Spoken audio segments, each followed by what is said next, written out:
Bonjour les amis, j'avais voulu réagir par rapport aux propos de notre grande star, Kofi Olomide, sur le plateau de la RTNC. Les propos par rapport à la guerre dans l'est de notre pays et qui ont fait tabac, qui ont fait couler de l'encre les semaines passées. Euh, Antoine Agbepa Mumbe Mopao Mokonzi Kwadrako Raman. Papa, j'ai un profond respect pour vous par rapport à ce que vous avez accompli dans notre pays,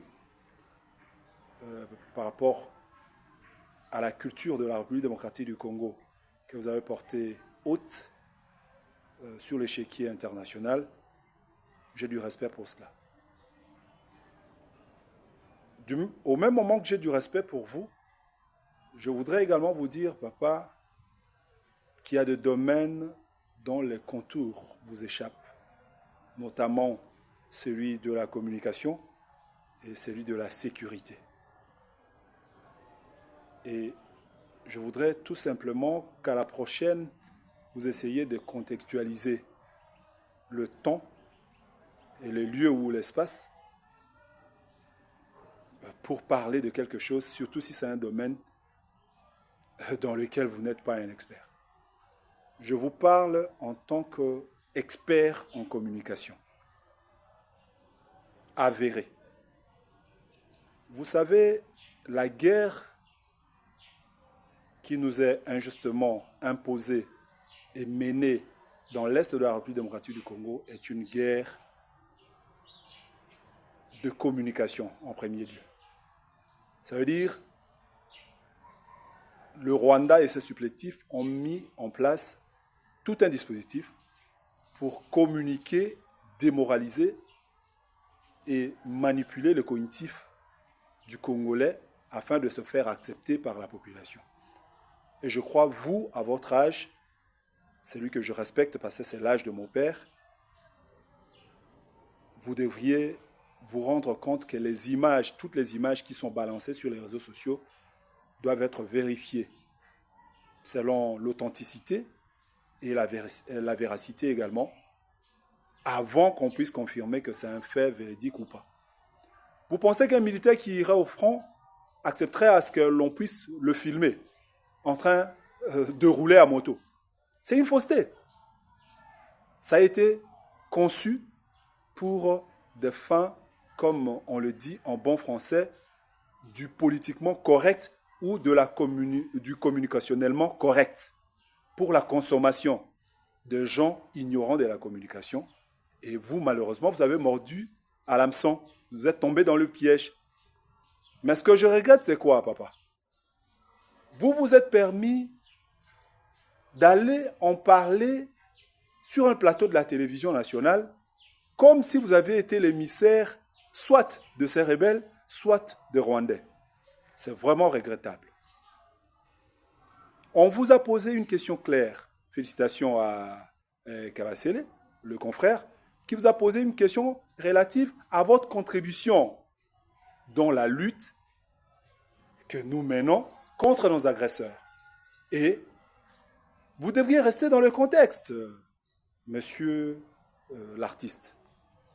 Malheureusement, au lieu de répondre à la question, vous avez préféré faire le porte-parole, jouer le porte-parole de Rwandais. Mais il y a beaucoup de choses que vous n'avez pas analysées avant de dire cela. Les images qu'on a transmises sur les réseaux sociaux, comme quoi ce sont des forces rwandaises ou les M23 qui seraient en train de prendre des villes. Vous avez déjà vu dans une rébellion une armée qui prend une ville et puis des populations en train de filmer. C'est faux. La population filme le passage de l'armée régulière. Quand c'est la rébellion qui vient, tout le monde prend ce que nous appelons la poudre de l'escampette. Parce qu'on ne sait pas à quoi rime une rébellion, on ne sait pas qui vient.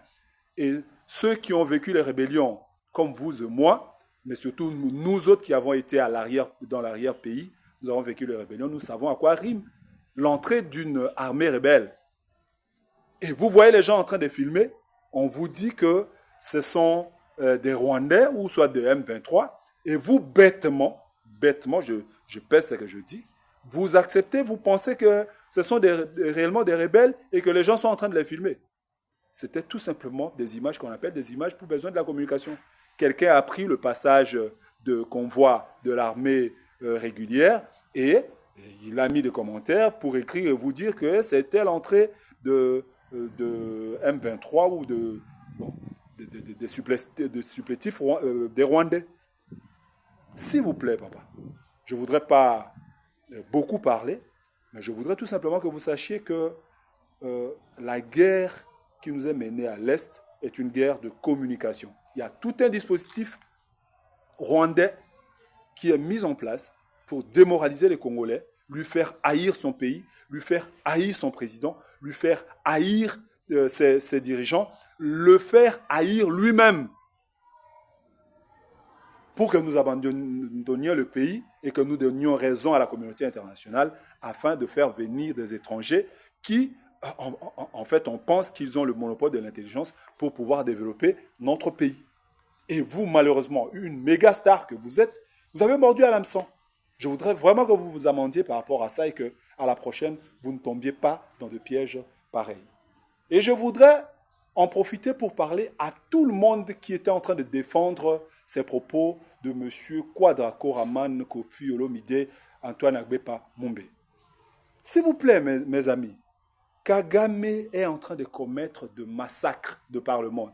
Vous pensez que les Rwandais sont des idiots, ils ne savent pas que tuer les gens c'est mauvais? Ils n'ont pas l'information et Kagame est en train de tuer les Congolais depuis des décennies. Est-ce que vous avez déjà entendu des Rwandais insulter Kagame, le décrier? Non, ils ne le font pas parce qu'ils aiment leur pays.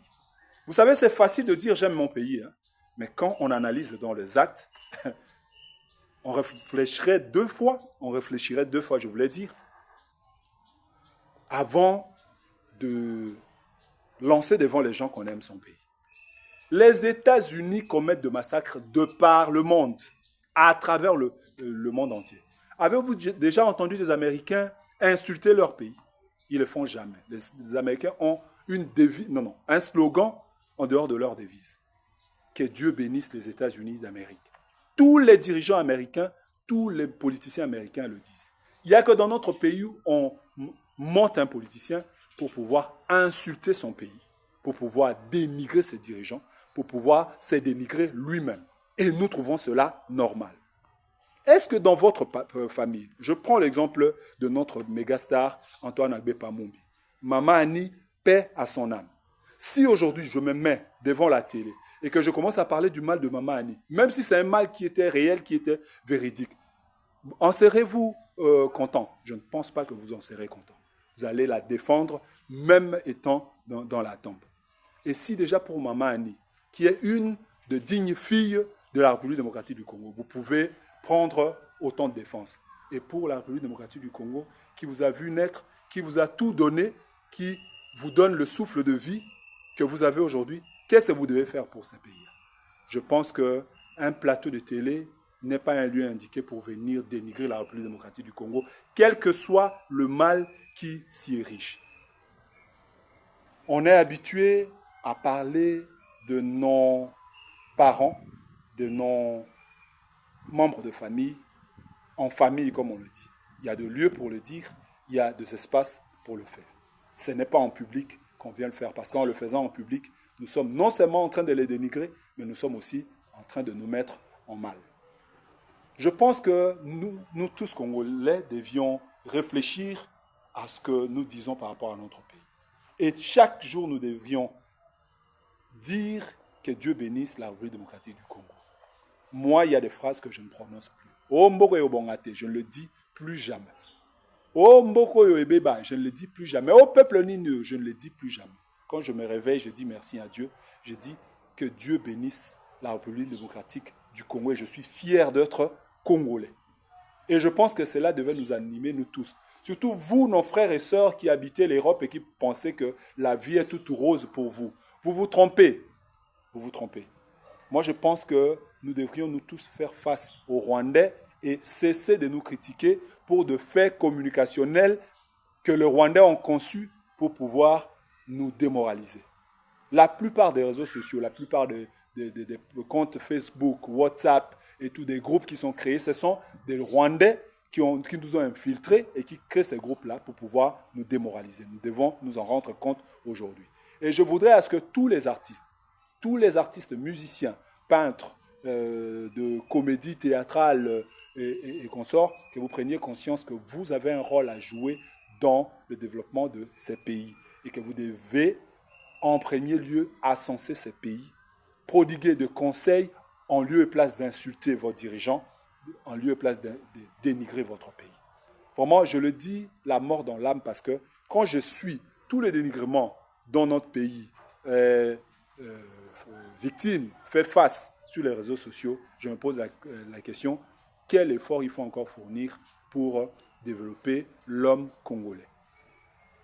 Je donne raison à Joseph Kabila qui disait qu'il a passé longtemps au pouvoir et qui n'a pas pu, son regret, c'est de n'avoir pas transformé l'homme congolais. Malheureusement, lui-même, il avait difficile à se faire transformer, mais pour cette phrase-là, je lui accorde quand même raison. Je n'ai pas le monopole des raisons, mais je pense que c'est important que moi, en tant que Congolais, je puisse contribuer au raisonnement, au développement de mon pays. Et je pense que le développement commence d'abord par la pensée, par la manière d'agir, par notre considération en tant que Congolais, et nous devons être fiers d'être Congolais. Je pourrais parler et prendre beaucoup de temps encore, mais je pense que ce que j'ai dit est assez suffisant et que nous tous Congolais puissions réfléchir pour que le pays demain aille de l'avant, parce que c'est possible que la République démocratique du Congo aille de l'avant, mais avec des idées positives et pas toujours de plaintifs, de gens qui sont là en train de se plaindre et de ne rien faire pour leur pays. Au contraire, à eux, le pays a tout donné. Merci beaucoup.